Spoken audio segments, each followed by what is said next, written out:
ராதே கிருஷ்ணா. இந்த நாளைக்கு பண்ணலாம் அப்படின்னு ஒரு தாட் இருக்கும் சிலருக்கலாம். அதாவது என்ன சொல்லுங்களேன், அதுக்கு என்ன நாளைக்கு பண்ணிடலாமே, ஏன் இன்னைக்கு இல்லை இன்னைக்கு கொஞ்சம் டைட்டாக இருக்குது நாளைக்கு பண்ணிடலாமே அப்படின்னு மட்டும் தயவு செய்து சொல்லிவிடாதீர்கள்.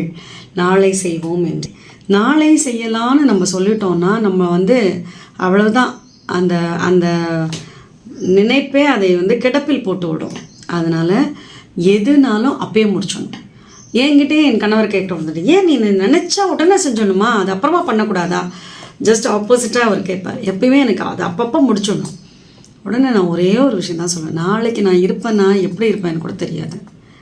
இது சொல்லும்போது கஷ்டமாக இருக்கும், ஆனால் நிஜம் இதுதானே, பிட்டர் ட்ரூத்து. நமக்கு என்ன தெரியுமா என்ன நாளைக்கு எப்படி இருப்போம்னு. அதனால் நல்ல விஷயங்களை அப்பொழுதே சீக்கிரமாக பண்ணிடணும். அது மற்றவர்களுக்கு கொடுக்கின்ற விஷயமா இருக்கட்டும், வேலையாக இருக்கட்டும், எழுதுறதா இருக்கட்டும், படிக்கிறதா இருக்கட்டும், காலம்பரை எழுந்த உடனே இன்றைக்கி இதெல்லாம் பண்ண போகிறோன்னு ஒரு நிமிஷத்தில் மனசில் நம்ம போட்டுக்கணும், ஒரு டைம் டேபிள் மாதிரி. இன்னைக்கு இதெல்லாம் பண்ணலாம். ஆனால் அதை கரெக்டாக நம்ம செல்ஃப் டாக் பண்ணலைன்னா நம்ம சொல்லிக்கணும் சுயமாக, இன்றைக்கி இந்த மாதிரி சமையல் வேலையெல்லாம் முடிச்சுட்டா, கிச்சன்லாம் க்ளீன் பண்ணிட்டோமா, அதுக்கப்புறம் நம்ம உட்காந்து பாகவதம் படிக்கலாமா, இல்லை என்ன எழுதலாமா, ஏதாவது ஒன்று நம்ம அதை முதல்ல காலம்பரையே அதை மனசில் செட் பண்ணிட்டோன்னு வச்சுங்களேன்.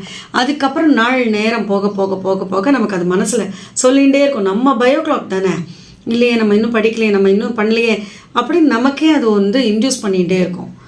அதை விட்டுட்டு பரவாயில்ல கொஞ்ச நாள் தூங்கிட்டு வரலாம், பரவாயில்ல கொஞ்ச நாள் பேசிட்டு வரலாம், பரவாயில்ல என்றைக்கோ ஒரு நாள் வராங்க, பரவாயில்லன்னு சொல்லி சொல்லி சொல்லி சொல்லி என்ன ஆகிடும்னா, மணித்துளி போனது தான், போன நாள் போனது தான். என் சத்சங்கத்திலே நான் சிலர்லாம் ரெகுலராக வர முடியாது. அப்போ நம்மளுடைய கிருஷ்ணகுடியில் தான் படிப்பாங்க நாராயணியம்லாம். அப்போ ஒரு பெண்மணி கொஞ்சம் காலமாகவே வரல. உடனே நான் கேட்டேன், அவங்களுடைய அம்மா வந்திருந்தாங்க, அவங்ககிட்ட கேட்டேன் ஏன் அவங்க வரல. இல்லை அவன் ஒரு குட்டி நாய் வாங்கியிருக்கா, அந்த நாய் எங்கேயும் போக விட மாட்டேங்கிறது, குழந்தைகளெல்லாம் ஆசைப்பட்டு வாங்கிட்டு. அப்புறம் நான் யோசிச்சு பாருங்கள், வராமல் இந்த நாராயணியம்ங்கிற அமிர்தத்தை ஃபுல்லாக படிக்க முடியாமல் போச்சு. அப்போ என்னாச்சு, அந்த குட்டி நாய்க்கு கொடுக்குற இம்பார்ட்டன்ஸு நம்மளுடைய சுயமாக நம்ம முன்னேறத்துக்காக, ஆன்மீகத்தில் முன்னேற்றம் அடையிறதுக்கான ஒரு ஆப்பர்ச்சுனிட்டி அவங்க இழந்துடுறாங்க இல்லையா. இல்லை அப்புறமா பார்த்துக்கலாமே, அதுக்கு என்ன இதுதானே, அது அப்புறம் பார்த்துக்கலாமே. தயவு செய்து அப்புறம் பார்த்துக்கலாங்கிறத மட்டும் சொல்லாதீங்க. சொன்னா வாழ்க்கையில் எந்த வித முன்னேற்றமும் இருக்காது, இருந்த இடத்துலையே இருப்போம், குட்டையாகிடும். குட்டை என்ன ஆகும், ஸ்டாக்னண்ட்டாக இருந்தால் ஸ்மெல் வர ஆரம்பிச்சிடும் இல்லையா.